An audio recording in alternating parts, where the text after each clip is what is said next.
জিলা আয়ুক্ত কাৰ্যালয় DC মহোদয়ৰ লগত লগ ধৰিলোঁ। কথাটো হৈছে কি অৰুণোদয় 2 হৈছে, ৰেচন কাৰ্ড ডিজিটেলাইজেশ্যন হৈছে, অৰুণোদয় ডিজিটেলাইজেশ্যন কাম চলি আছে। এতিয়া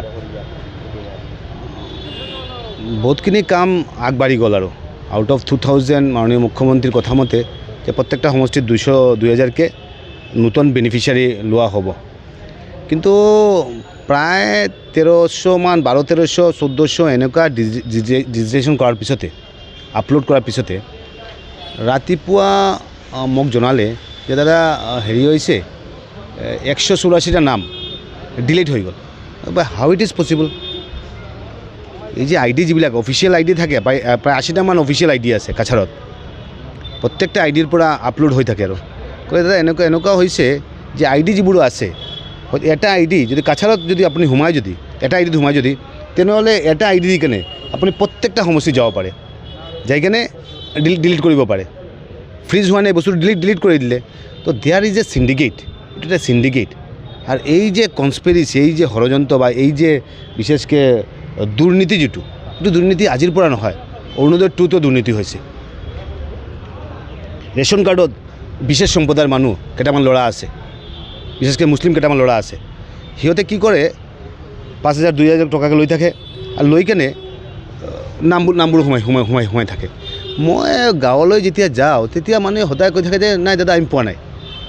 BJP গভৰ্ণমেণ্ট ইমানখিনি কাম কৰিছে, মুখ্যমন্ত্ৰী ডাঙৰীয়াই ইমানখিনি অৰুণোদয় দিলে, কিন্তু ৰেচন কাৰ্ডত আমাৰ মানুহে যেতিয়া হেৰি দিয়ে, ৰেচন কাৰ্ডত এড কৰিবলৈ দিয়ে, নতুন ৰেচন কাৰ্ড হ'বলৈ দিয়ে, যেতিয়া ৰেচন কাৰ্ড নহয় সিহঁতে 2000 লৈ কেনে 5000 লৈ কেনে ৰেচন কাৰ্ড বনায়। ইমান পাৱাৰফুল সিহঁতে ৰেচন কাৰ্ড বনায়, সিহঁতে অৰুণোদয় দিব পাৰে।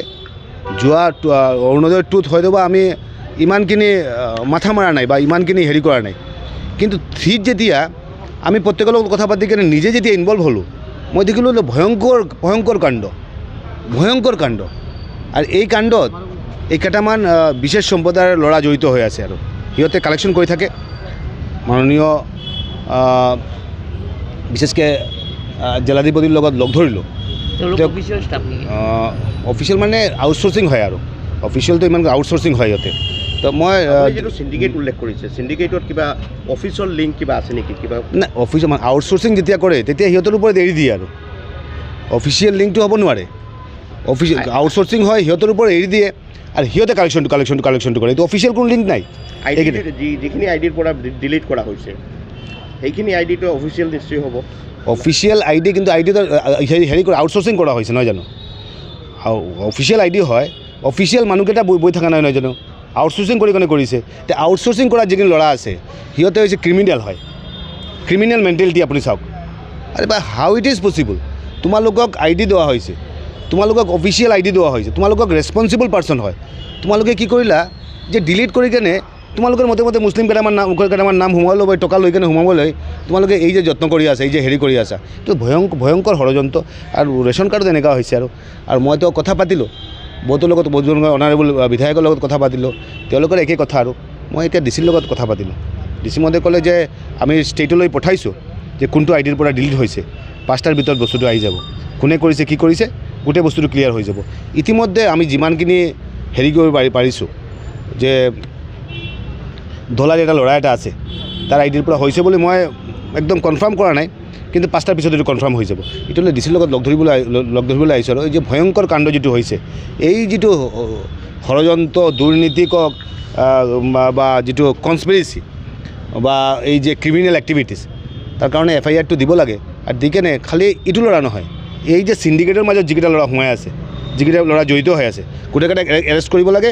আৰু আগন্তুক দিন যিমানখিনি আপলোড হৈছে, মইতো মাননীয় মুখ্যমন্ত্ৰীলৈ মই অনুৰোধ কৰিম যে যোৱাবাৰ আমি দেখিছোঁ আফটাৰ ইলেকশ্যন কলেজৰ ল'ৰা দি কেনে হেৰি কৰা হৈছে, আকৌ এনকুৱাৰী কৰা হৈছে।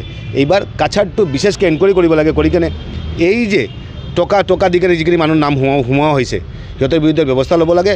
আৰু মই ভাবোঁ he is the only chief minister, তেখেতে পাৰিব।